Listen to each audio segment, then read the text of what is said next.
വണ്ടിപ്പെരിയാറിൽ 6 വയസ്സുകാരിയെ പീഡിപ്പിച്ച് കൊലപ്പെടുത്തിയത് അർജുൻ തന്നെ എന്ന് പെൺകുട്ടിയുടെ സഹോദരൻ. കുട്ടിക്ക് ചോക്ലേറ്റ് നൽകുന്നത് നേരിട്ട് കണ്ടിട്ടുണ്ട്. അർജുൻ പറയുന്നത് മുഴുവൻ കള്ളമാണെന്നും കുട്ടി മരിച്ചതിനു ശേഷം അർജുന്റെ സ്വഭാവത്തിൽ വലിയ മാറ്റങ്ങൾ ഉണ്ടായെന്നും പെൺകുട്ടിയുടെ സഹോദരൻ 24-നോട് പറഞ്ഞു. അതെ, ഇത് 4-ാം തീയതി ഞങ്ങൾ CA വിളിപ്പിച്ചപ്പോൾ അപ്പോൾ പറഞ്ഞു ഇന്ന് മാത്രമേ ഞാൻ കാണത്തുള്ളൂ, നാളെ നാട്ടിൽ പോവാ അങ്ങനെയൊക്കെ പറഞ്ഞിട്ടുണ്ടായിരുന്നു. അത് കഴിഞ്ഞ് ഇവൻ ചെയ്ത പെരുമാറ്റമൊക്കെ പിന്നെ ഒരു ചേട്ടൻ്റെ അടുത്ത് ഇവൻ പറഞ്ഞിട്ടുണ്ട്. ഒരു ചേട്ടനുണ്ട്, ആ ചേട്ടൻ ഇവനോട് ചോദിച്ചിട്ടുണ്ട്, ഒത്തിരി പോലീസ് വരുന്നുണ്ട്, ഏതെങ്കിലും സംഭവം ഉണ്ട്, ആരെയോ പിടിക്കാൻ പോടമാട്ടാന്നൊക്കെ ആ ചേട്ടൻ ചോദിച്ചപ്പോൾ ഇവൻ പെട്ടെന്ന് കയറി അവരൊക്കെ വന്നിട്ട് പോയേക്കും അവിടെ ഒരു തെളിവുമില്ല, ഒറ്റ തെളിവ് ഇല്ലായിരുന്നു അവിടെ, അങ്ങനെയൊക്കെ പറഞ്ഞ് ആ ചേട്ടൻ്റെ അടുത്ത് ഇവൻ പറഞ്ഞിട്ടുണ്ടെന്ന് കേട്ടോ. ആ ചേട്ടനെ ഞങ്ങളോട് പറഞ്ഞിട്ടുണ്ടായിരുന്നു. അവനാ 100% അവനാ പ്രതി, വേറെ ആരും അവനാ. രാഹുൽ വിജയൻ കൂടുതൽ വിവരങ്ങളുമായി ഇടുക്കിയിൽ നിന്ന് ചേരുന്നു. രാഹുൽ, ഈ കുഞ്ഞിന്റെ സഹോദരൻ എന്താണ് പറയുന്നത്? കൂടാതെ ഇയാൾ ഇത്ര ശക്തമായ മൊഴി കോടതിയിൽ നൽകുകയുണ്ടായോ?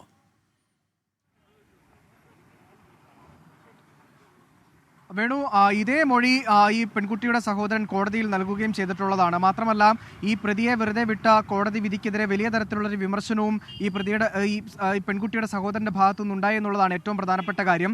അർജുൻ തന്നെയാണ് ഈ 6 വയസ്സുകാരിയെ പീഡിപ്പിച്ച് കൊലപ്പെടുത്തിയതെന്നുള്ള കാര്യത്തിൽ ഉറച്ചു നിൽക്കുകയാണ് ഈ കുടുംബം മുഴുവനായിട്ടും. മാത്രമല്ല, ഈ പെൺകുട്ടിക്ക് മിഠായി മേടിച്ച് നൽകിയിരുന്നില്ല എന്നതടക്കമുള്ള കാര്യങ്ങൾ ഈ അർജുൻ മൊഴി നൽകിയിരുന്നു. അല്ലെങ്കിൽ പോലീസിനോട് ഉൾപ്പെടെ അങ്ങനെയാണ്, കോടതിയിൽ ഉൾപ്പെടെ അങ്ങനെയാണ് പറഞ്ഞിരുന്നത്. എന്നാൽ അതങ്ങനെയല്ല.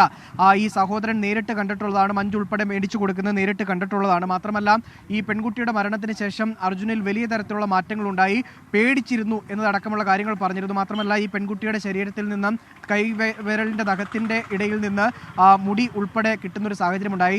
ഇതൊക്കെ അറിഞ്ഞപ്പോൾ വലിയ തരത്തിലുള്ളൊരു പേടി അർജുനിലുണ്ടായി. അത് താൻ നേരിട്ട് കാണുകയും ചെയ്തു എന്നുള്ളതാണ് പെൺകുട്ടിയുടെ സഹോദരൻ പറഞ്ഞിരിക്കുന്നത്. മാത്രമല്ല, പല കാര്യങ്ങളും പോലീസിനോട് പറയരുത് എന്ന് അർജുൻ ആവശ്യപ്പെട്ടിരുന്നെന്നും ഈ പെൺകുട്ടിയുടെ സഹോദരൻ വ്യക്തമാക്കുന്നുണ്ട്. എന്തായാലും പല കാര്യങ്ങളിലും അവ്യക്തത ഇപ്പോഴും നിലനിൽക്കുകയാണ്. മാത്രമല്ല, ഈ കേസിലെ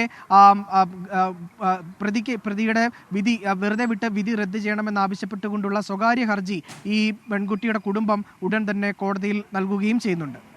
രാഹുൽ വിജയനാണ് ഇടുക്കിയിൽ നിന്നും വിവരങ്ങൾ നൽകിയത്.